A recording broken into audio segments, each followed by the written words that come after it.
Dito nga pala sa Hong Kong, hindi ka na mahihirapan magbilang ng bariyang naipon mo. Dahil may dragon, nakakain ito, coin machine pala na magbibilang nito. At dito nga sa mall na malapit sa amin ay may coin machine din na pwede mong gamitin. At ayan nga, sinubukan ko din magpapalit at ito nga palang octopus card ang aking gagamitin at ito din ang aking pinili. Kahit di ko medyo naiintindihan, basta pinindot ko lang. Tapos yan nga, habang naglo-loading, antayin ko daw yung octopus card.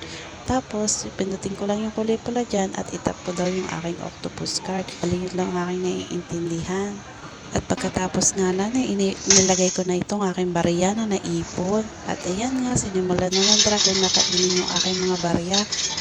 Bilangin pala. At yan nga, habang naantay ko, syempre na-amaze din ako kung paano ba naman nila nabibilang ito. At dito nga pala, lalabas yung kung ilang peraso yung mga coins na naihulog mo. Pagkatapos niyan, i-check ko din pala kung pumasok na sa octopus card ko yung aking mga barya at makikita mo nga din pala dyan yung resibo.